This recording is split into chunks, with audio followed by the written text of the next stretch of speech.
So what we have today is a Diamond X30 antenna. Christian asked me to look it over and let him know what I thought. So here's the antenna in the box. I have figured I'd open it up for everybody to see. So let's find out what we got here in the box.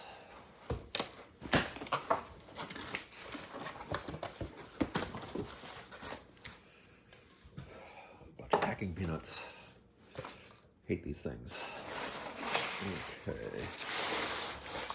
Can't be helped. That's going to be a mess. I will just have to clean that up later. That is all that's in the box.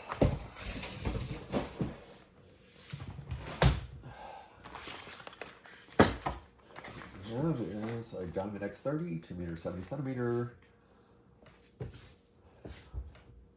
High performance gain vertical antenna.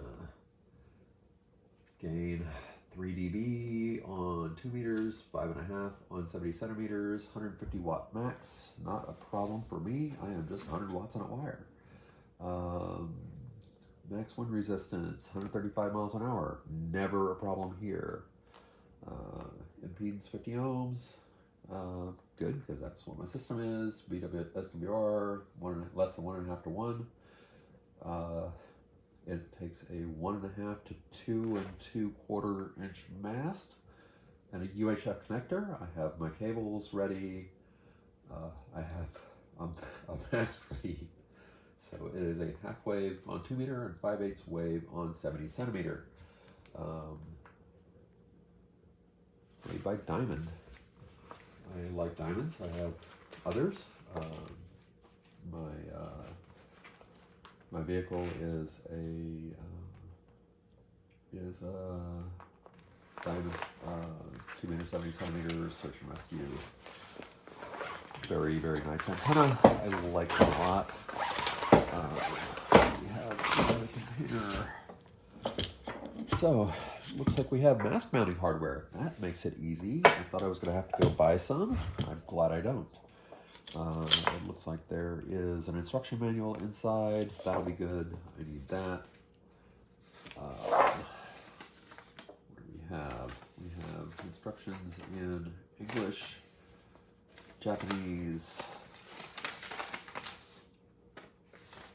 Where's that Chinese? I can't read it. But whatever the case, I can read the English here. Looks like there's going to be radials at the feed point.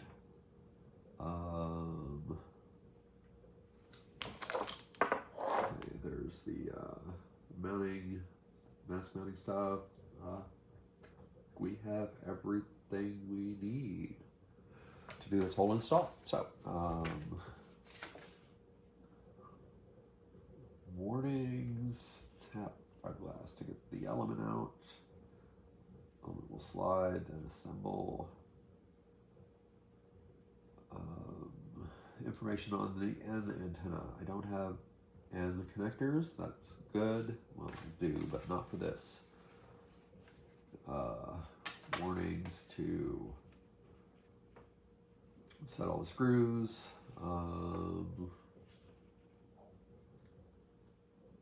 Mobile mounting instructions. I'm not going to be doing this mobile at all, which is good. So, warnings are all out of the way. Assembly instructions. Well, that's an errata on the assembly instructions. Good, because the assembly instructions are coming next. So, looks like they use some tape to hold this on. It's strung out a little bit in the shipping, which is not a problem. Almost makes it look like a rubber band, but let's cut all that off.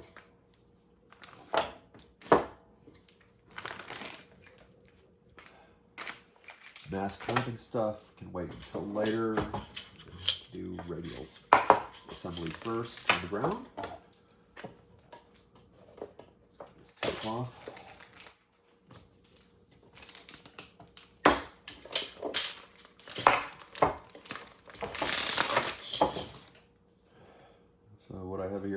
Kershaw that I found on the train bench on a commute, and I was the next to last stop and nobody had claimed it, so I guess it dropped out of their pocket, and I just cleaned it up, sharpened it, and I've been using it for years. It goes with me everywhere now. It is a fine, practical knife. Goes into my EDC pocket slip with a Fisher Space pen and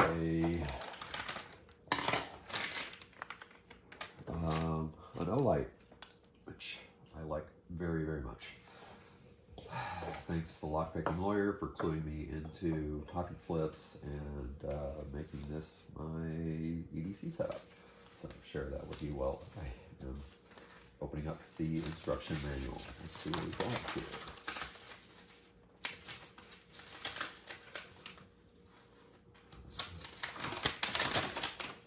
If I have any criticism of the knife, it is that I do like the thumb tabber, but closing it one-handed is a little bit of a challenge. I feel a little bit sketchy on closing it towards my flesh of my fingers, but have not cut myself on it yet. So,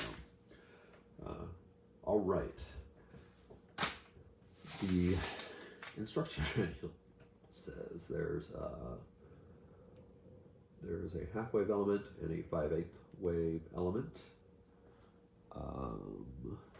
Let's get off the rest of this.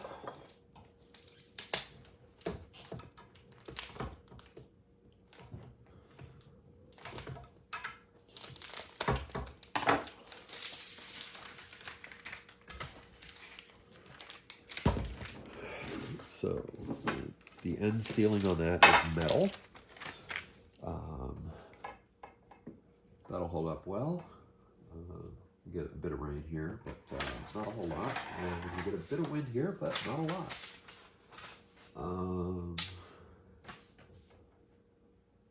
So let's see.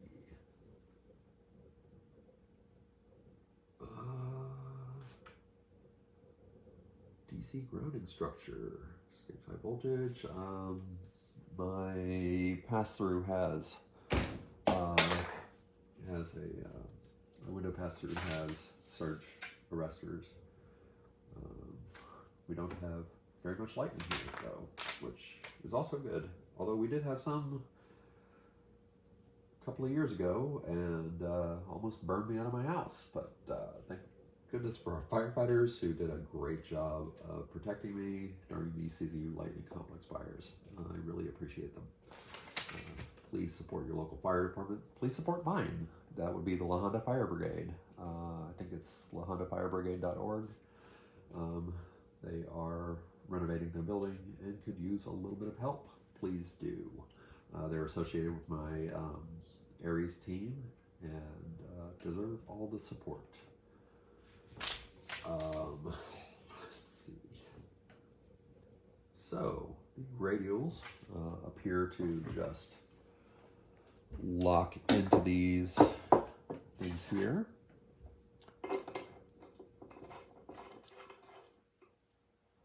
I guess I will leave room for tuning.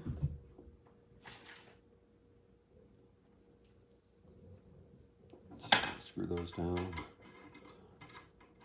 Just put them in all the way for right now. We can deal with that later. Let's see what we got. Take the end cap off. I don't need that anymore. I guess those are the grounding lugs. Looks like it. We'll see what we have there. It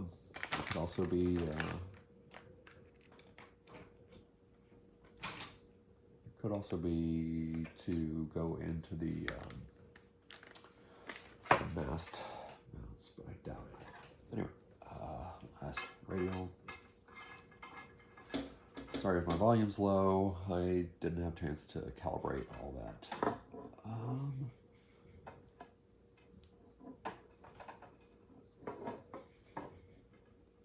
All right.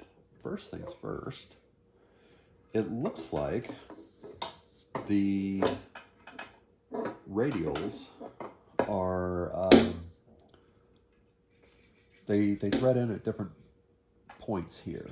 So this radial screws way, well, maybe not. No, I'm mistaken. So, they all come up to the same length. It felt like things weren't tightening in to the full on all of the radial installs, but I was mistaken. So, we're good here. Radial lock nut.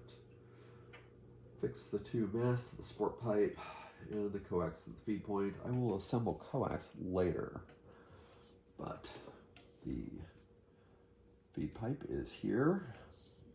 Watch for wires, you can be killed. I don't have overhead wires anywhere near where I'm installing this, so that is a non-issue for me. It could be an issue for you. Please exercise all due caution when you're installing antennas, and please don't kill yourself. I'm a little creeped out by ladders, so I'm going to try to get this on the ground and raise it manually and only spend as much time on the ladder as I possibly can.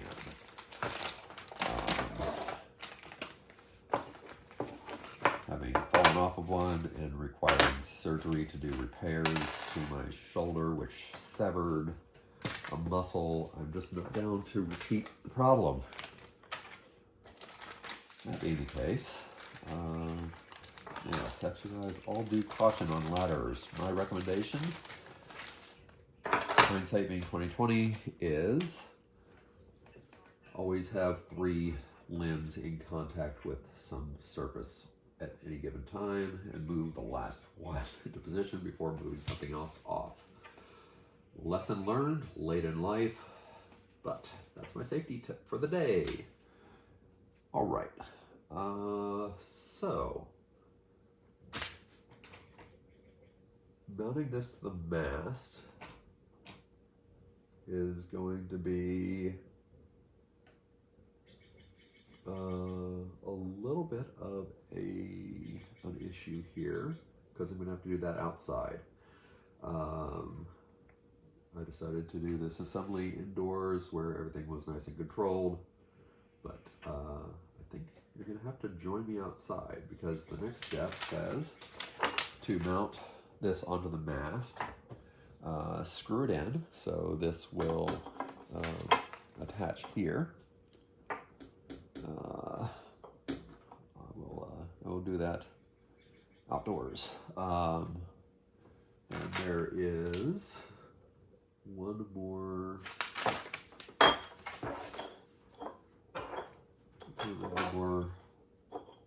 nut bolt here. Oh, I see what's happened. So this one seems to come assembled, and this one was not. So let's get that into position before going outdoors. Actually, before going out, I want to take some SWR readings. Let me go grab the VNA, and I will be back in just a little bit to do some sweeps on this before going outside and putting this up in the air. So for now, I'm going to stop the tape and the remote.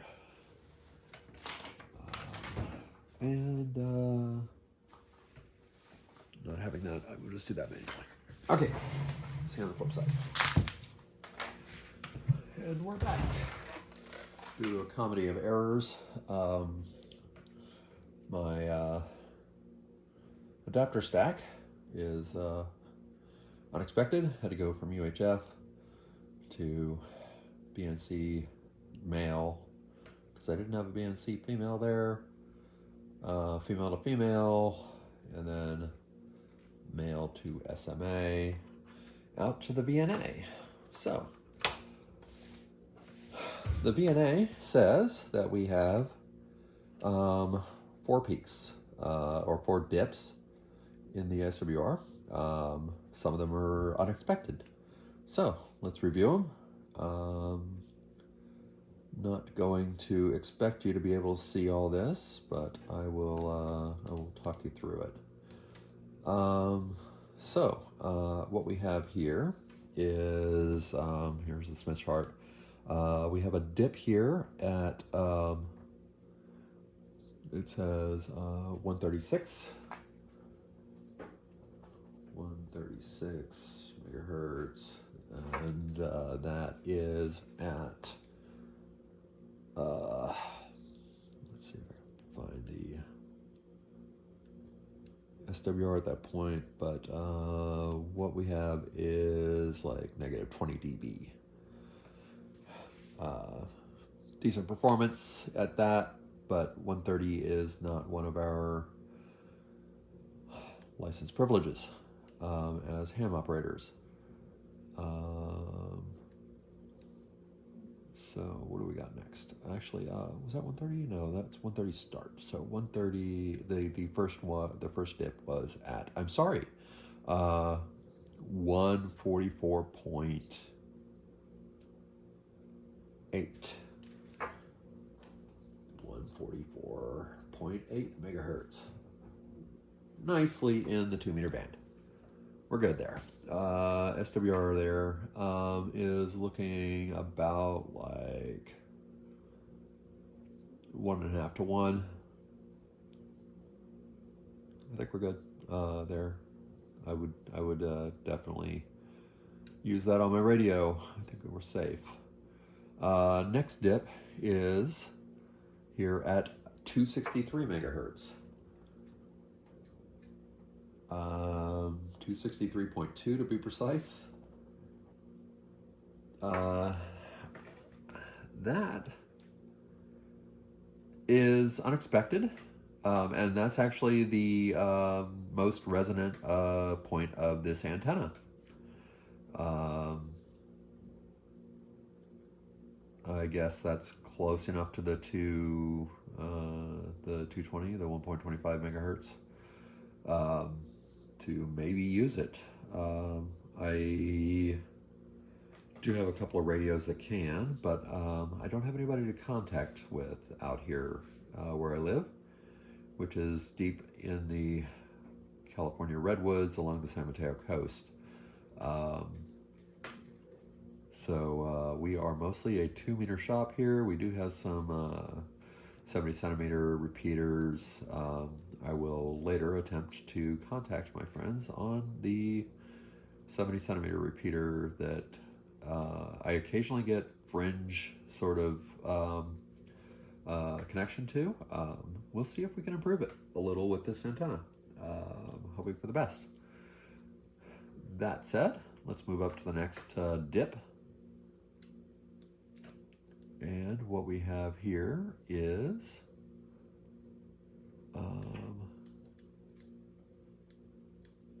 370. 370 is the next dip. Outside of privileges, but the performance there is slightly less than 2 meter,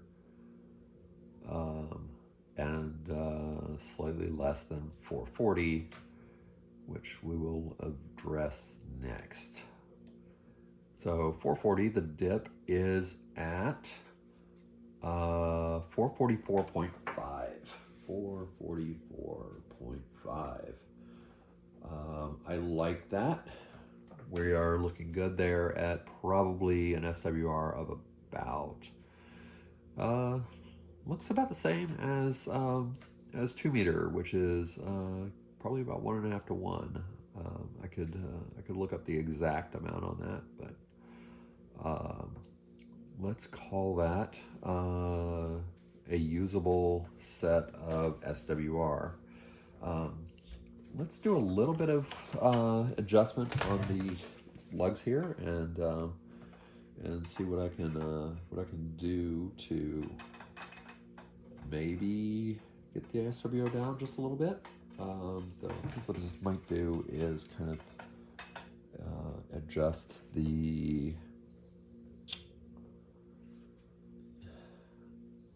just the set points.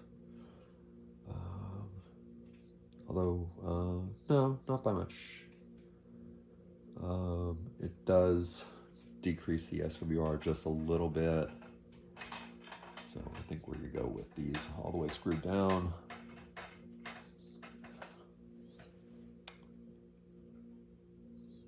Yep, best performing that I'm going to get with this. So let me get those just a quick finger tightened. I will crank them down on there with an appropriate wrench before putting it up on the pole. I found a 50-foot jumper, which is more than I need to do this test, but I just don't have a shorter jumper kind of at my fingertips at the moment. So 50-foot it is, and we'll get to going on some A/B testing. I will see you on the flip side once again. All right, before I go outside, I want to share with you a couple things on the assembly here. Wish I had paid attention earlier and thought things through just a little bit better, so I will share those with you. First off, because I don't need it. Okay, in assembling these, first thing I did was, or didn't do, was I didn't insert the coax before starting to screw this down. Should have thought about that. Didn't take but a minute to fix that. I had dropped some of the washer stack, misplaced a lock washer, found it, recovered that fairly quickly, noticed that my jumper is 50 feet, which my jumper for my Ed Fong J-pole is, I believe, about 12 feet. So performance is going to be significantly different. I believe I am using RG8X for both of those. So I'm going to have a little more loss in the cable. That will probably be apparent in that test. But we will find out there. Second thing I should have done was installed the mast mounting brackets before installing the coax, because I had to kind of disassemble this, wrap it around the coax, or run it through the coax, slide it up, and then redoing these. Just you're working in some tight quarters here and having to hold everything together, and just was slightly unwieldy. Anyway, what we have now is an assembly ready to go onto a pole outdoors. Let's take you out there. All right, we're back and we're up and we're plugged in to my pass-through. So what will become immediately apparent is that there is a difference in the heights. I've got another 10 feet up. So I'm 10 feet to the base of the Ed Fong J pole on the right here, which is a little bit crooked. And I just don't want to go up there, pull everything down, straighten it up. I don't have the right pipe clamps for that. So it's going to be a very different sort of A/B test happening here. But I expect better performance out of the X30 because it is higher up. Though it is a shorter antenna, which probably means it's not as much gain as the Ed Fong. And we also have the extra loss in the line, 12 feet versus 50 of feed line. They are both RG8X. So there's going to be some differences in the performance here, though I'm hoping that all in all we get something improved over the Edfong, which has been a really effective and great pole for many years here. No complaints on my main repeater, a few complaints on my 440. But let's see how we go. Another thing you might be able to see, let's do a little pan down here. So you can see my my pass-through here on the window, and on this window, that's going into the bedroom, where I have a FTM 300 XTR with that little roll-up J-pole hanging in the window. Get decent signal reports to my 2-meter repeater, crummy signal reports to my 440.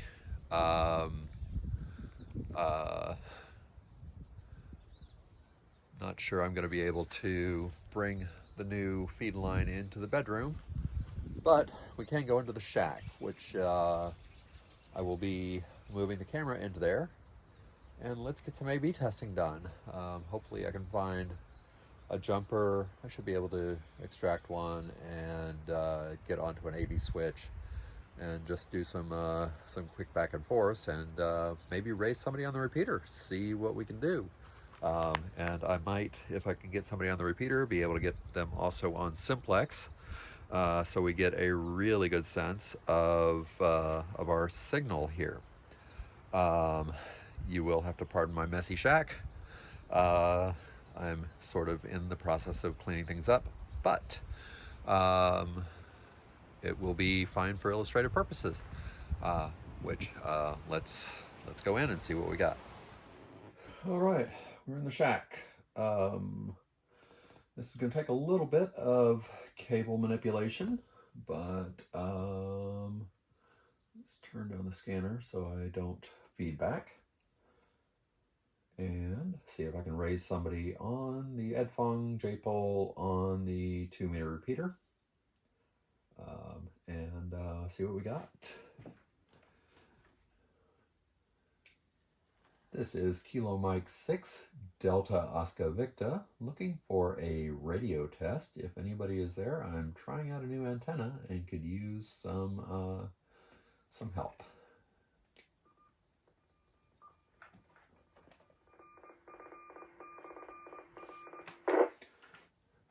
Mike 6 Delta Oscar Victor, this is Kilo November 6 Lima Golf Mike Mobile. You sound great coming through the repeater. Full quieting. Over. Well, thanks, Nate. I am on my original shack antenna, so it's no surprise that it sounds good here. I'm going to switch to a new Diamond X30 that I'm reviewing for the 100 Watts in a Wire podcast, and try again. Hopefully you stay in range. Can you stand by for just a moment while I switch antennas? Sure can. My reception is only going to get better as I drive up Lower Alpine here. So yeah, go for it. All right, moving 2 cables. Be right back with you. KM6DOV. All right, looks like Nate, LGM is available for contact. So let's see what we got here. My SWR there was really, really good. Practically 1-to-1 match. So, okay, we have, I've switched over to the new antenna. KM6LGM, KM6DOV, how copy? Pretty much the same, yeah, S5 full quieting, sound great, KN6LGM. Yeah, well, when you're full quieting, you can't can't do much better than perfect. So I am doing. I do have different feed lines.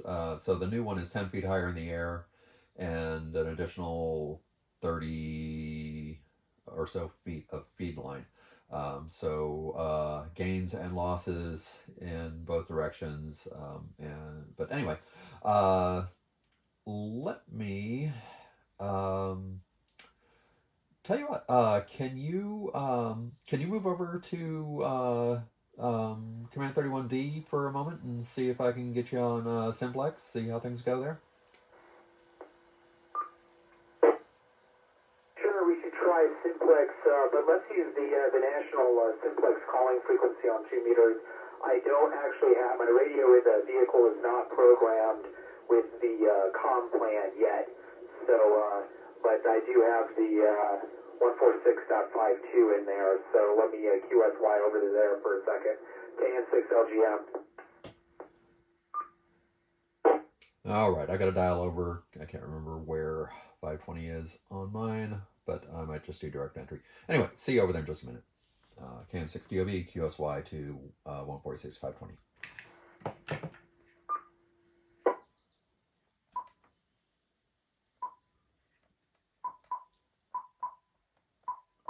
$146.52. KN6LGM, KM6DOV. How do you copy?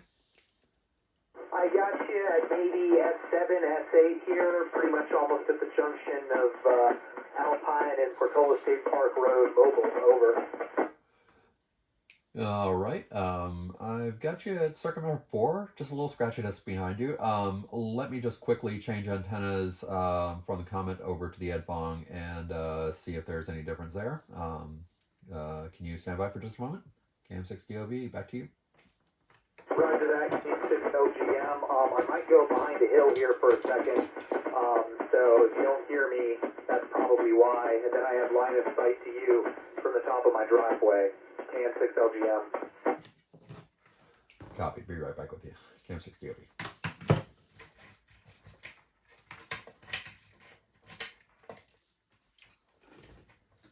Okay, switching antennas back.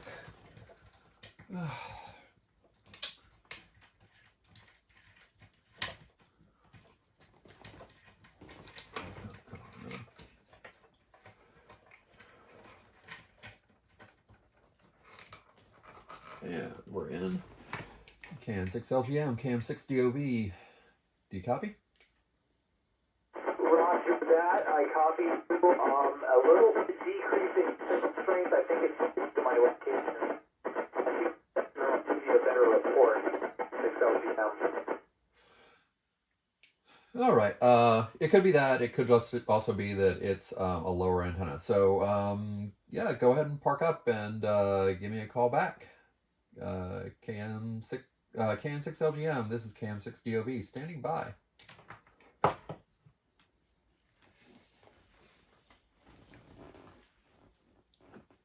All right, I'm gonna wait for him.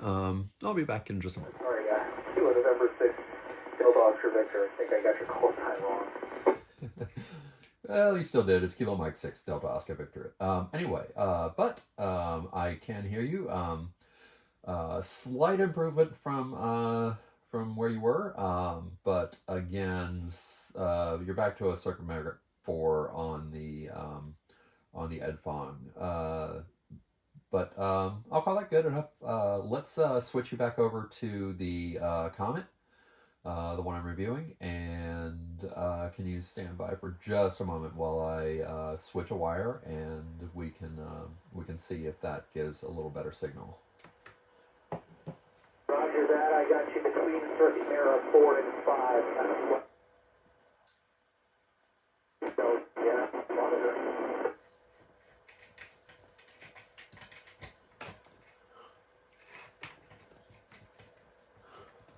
Okay, switching antennas back over to the Comet.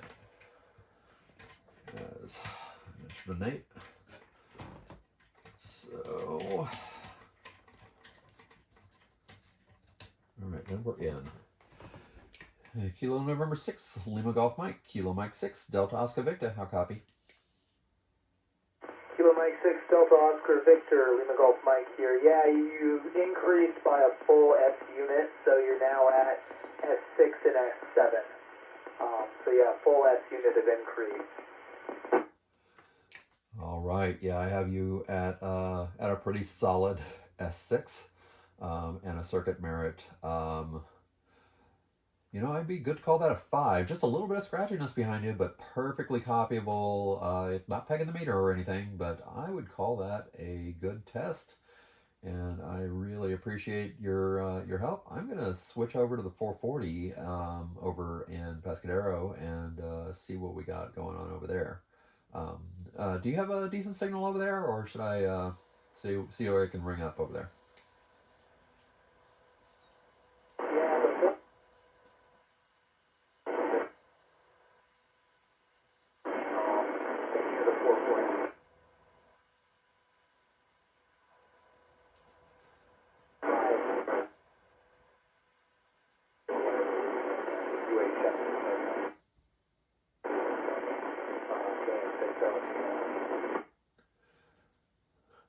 Okay, well, you dropped down to an S2 there, and really lost you in the static. So I'm not sure if you're parking or anything like that, but whatever the case, we sort of lost our good signal. But you know what?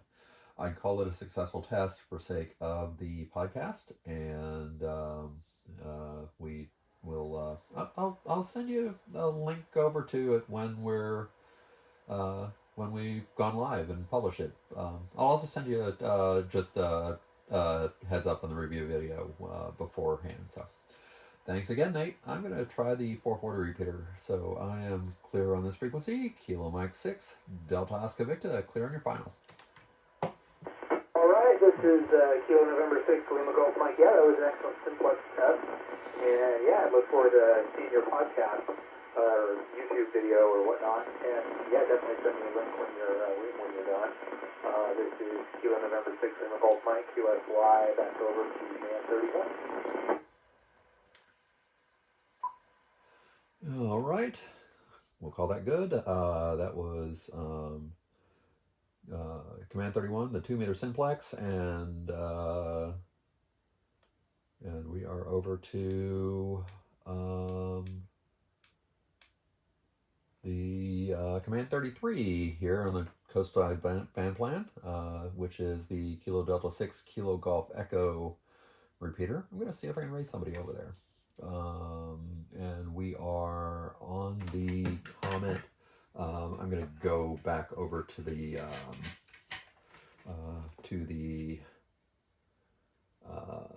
Ed Fong, J Pole, and see what we can do here.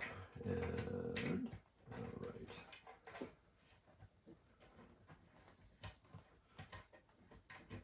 Just making sure we're still recording. We are. All right.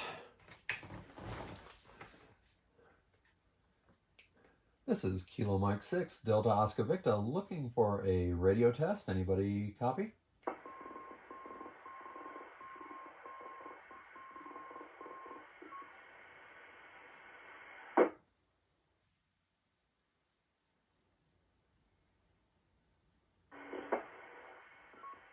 KM6DOB, this is Jerry at 6QTH. I do.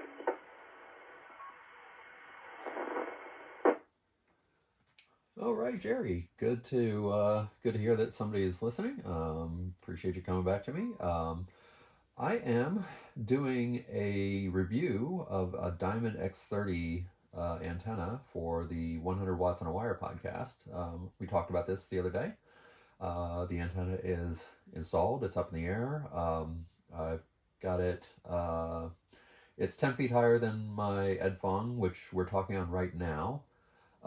And it's on a longer feed line, so a little bit of pluses and a little bit of minuses, but I just talked with Nate over on the 2-meter repeater and on 2-meter Simplex, and we had a good test over there. But you have a moment?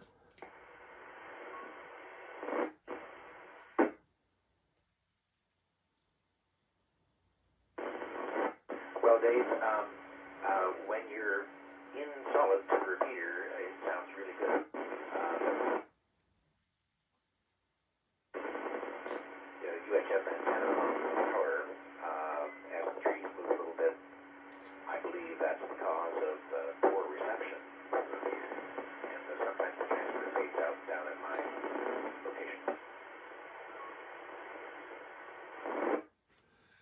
All right. Well, you're less than S1, and scratchy. Call it Circuit Merit 3. I can copy you most of the time, but I'm going to switch antennas and let's see how we go. Thanks for coming back to me.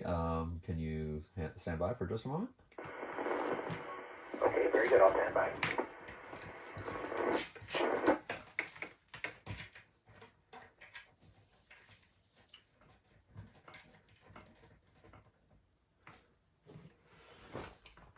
November 6, QZH. This is Kilo Mike 6, Delta Oscar Victor. How do you copy?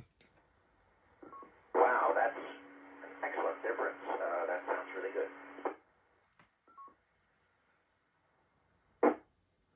Well, you're coming in at S7 here, which is phenomenal sounding on our end. Full quieting.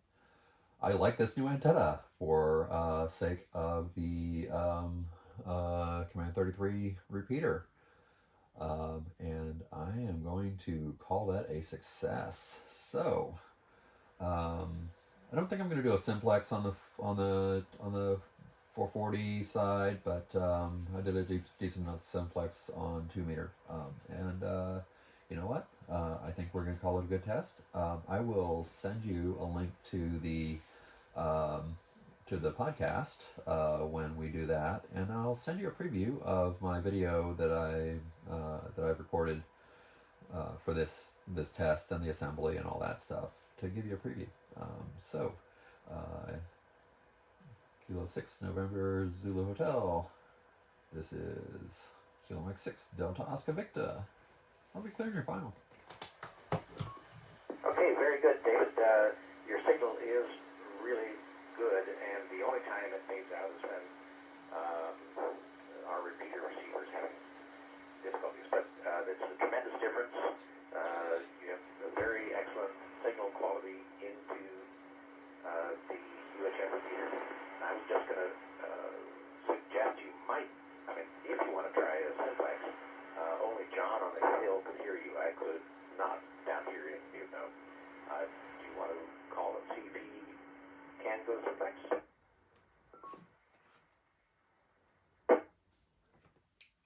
Yeah, I'll see if John's available, and see what we got. KD6 KGE KM6 DOV. Do you copy?